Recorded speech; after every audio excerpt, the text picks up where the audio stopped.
Hi, folks, and hello for all of the debaters, especially Indonesian debaters. Have you ever joined with the British parliamentary debate before? Pernah nggak kalian join atau dengar sekilas tentang British parliamentary debate sebelumnya? Kalau belum, atau kalian pengen bener-bener mendalami atau kalian pengen tahu nih tentang sistem dari British parliamentary debate, ini video yang tepat karena kebetulan akan dibahas with using baby words dengan bahasa yang sederhana. So, let's get started.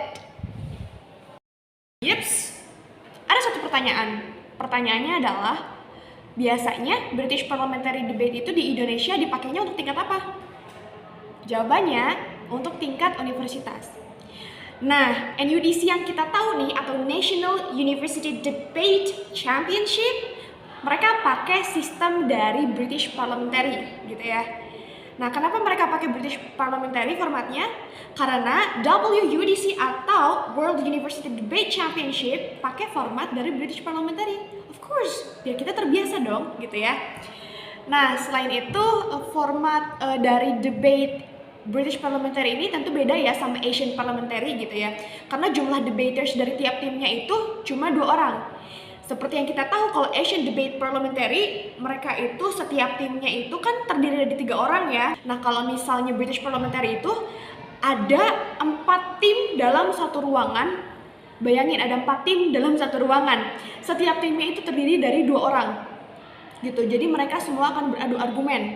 Siapa yang paling berkontribusi dalam argumennya gitu ya. Nah, kayak gitu teman-teman.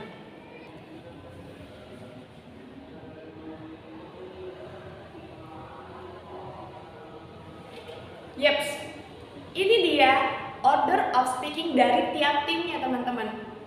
Oh iya, sempat kelupaan. Jadi gini teman-teman, government itu adalah mereka yang mendukung terkait dengan mosi. Sedangkan opposition itu adalah mereka yang menolak atau tidak setuju terkait dengan mosi. Gitu. Oke? Oke, sekarang kita berlanjut ke order of speaking dari tiap speakernya.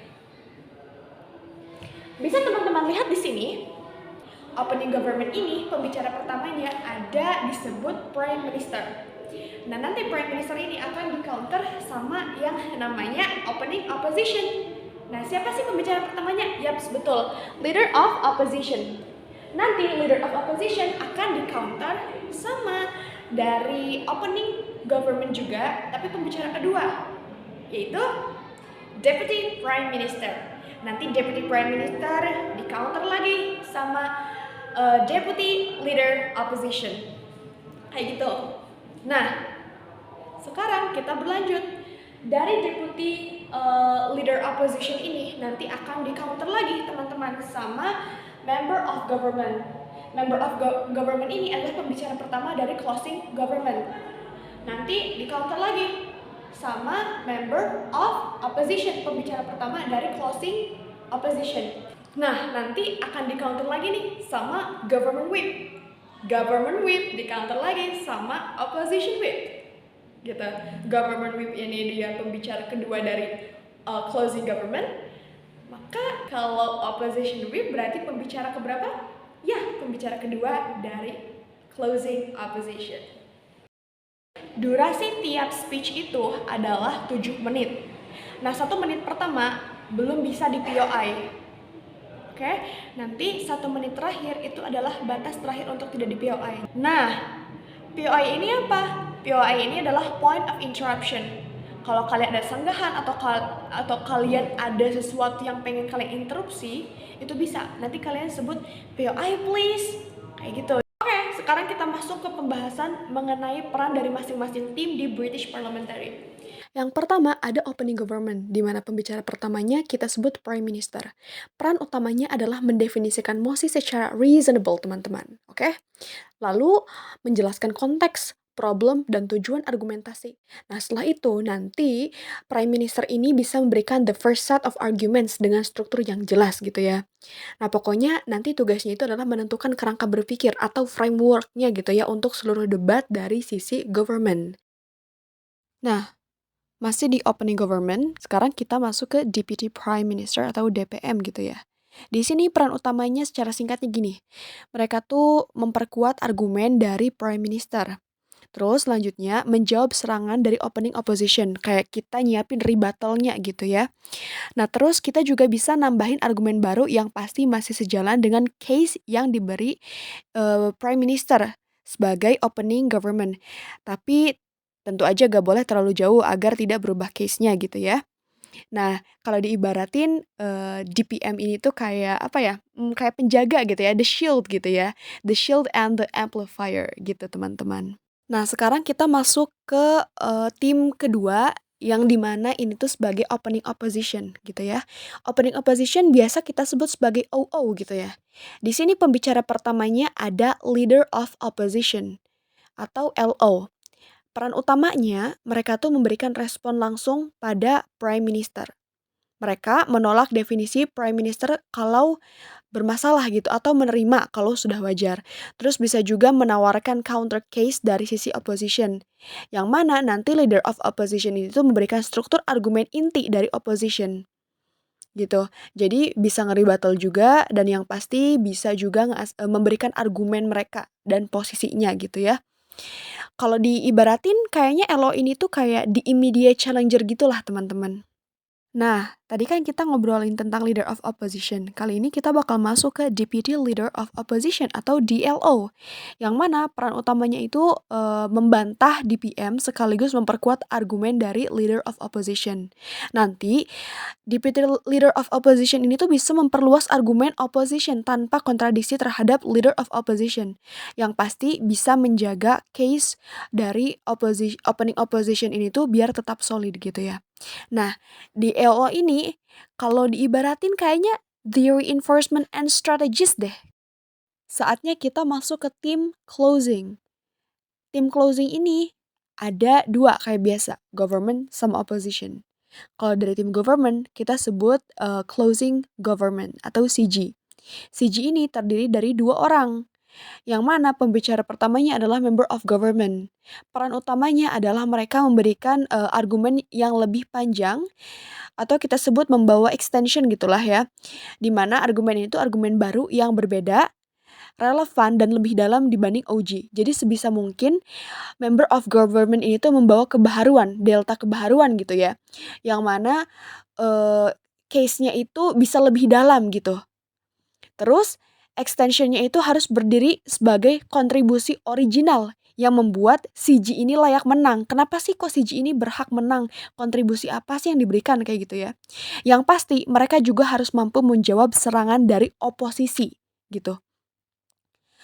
Kalau diibaratin member of government ini tuh kayak di inovator gitu ya. Kalau OG udah bicara A, maka si MG ini harus bicara A+, bukan mengulangi A lagi kayak gitu. Lalu selanjutnya ada government whip. Government whip ini adalah pembicara kedua dari closing government. Peran utamanya tidak boleh membawa argumen baru. Terus bisa tuh kasih komparatif summary, perbandingan argumen-argumen yang mana argumen ini tuh mengapa CG lebih kuat dibanding OG. Itu poinnya. Peran dari government whip ini harus bisa memberikan perbandingan yang jelas tapi juga akurat kenapa CG ini berbeda dan layak menang dibandingkan OG. Dan juga bisa memberikan rebuttal yang kuat dan lebih dalam dan menohok kenapa layak menang dibandingkan opposition. Kayak gitu. Mengapa government secara keseluruhan juga lebih menang daripada opposition kayak gitu ya teman-teman. Jadi intinya semacam merangkum poin penting dengan membawa elaborasi yang mendalam. Jadi kalau diibaratin government whip ini kayak the closer, the final storyteller of government kayak gitu. Nah, sekarang kita masuk ke closing opposition. Pembicara pertamanya kita sebut sebagai member of opposition atau MO. Peran utamanya mereka memberikan opposition extension yang original, membalas extension atau argumen dari CCG. Maksudnya dari closing government. Terus menawarkan perspektif unik yang belum ada di opening opposition. Nah, kalau diibaratin, member of opposition atau MO ini ada kayak the game changer gitulah dari opposition team gitu ya. Nah, oke, last but not least ada opposition whip, di mana peran utamanya itu adalah merangkum keseluruhan debat dari sisi opposition. Nanti selanjutnya, opposition whip ini membandingkan keempat tim dan menunjukkan bagaimana CEO paling berkontribusi. Tidak boleh juga membawa argumen baru. Kalau disederhanain dan diibaratkan gitu ya, opposition whip ini semacam the ultimate evaluator. Terus ada pertanyaan nih, katanya gimana sih caranya biar kita udah terbiasa dengan menerapkan pola pikir yang kritis dan terstruktur? Secara sederhana, setiap orang pasti udah ngelakuin ini tanpa mereka sadari. Tapi buat kalian yang belum tahu, ini namanya.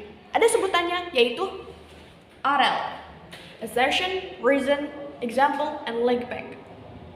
Assertion itu adalah apa pernyataan atau argumen kalian, sementara reason adalah mengapa atau alasan dibalik pernyataan kalian itu penting, matter gitu ya, dan memiliki urgensi gitu.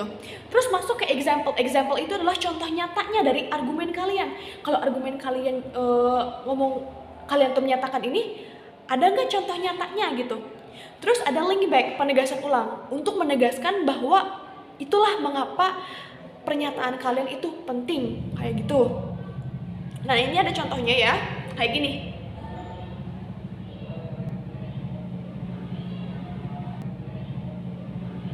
Skill listening kalian juga harus baik. Karena menjadi seorang debaters itu bukan hanya mereka pandai mendeliver argumennya, tapi bagaimana mereka pandai menyimak, pandai mendengarkan dengan seksama, dengan bijak apa yang disampaikan oleh tim lawan. Karena inti dari debat itu adalah bagaimana mereka bisa memberikan kontribusi terhadap suatu fenomena yang diperbincangkan di mosi tersebut. Bukan bagaimana siapa yang lebih hebat dalam berargumen. Semua orang pasti hebat dalam berargumen. Pertanyaannya, siapa yang paling berkontribusi? Begitu. Again, my thumbs up. I think it becomes my hobby. Something like that. Nah, alright, if you guys have more further questions about British parliamentary, you guys just can write your questions on the comment section. Nanti teman-teman yang tahu dan pengen langsung jawab, jangan ragu buat jawab ya. Ikut aja jawab di kolom komentar. I'm very glad to see that collaboration, okay?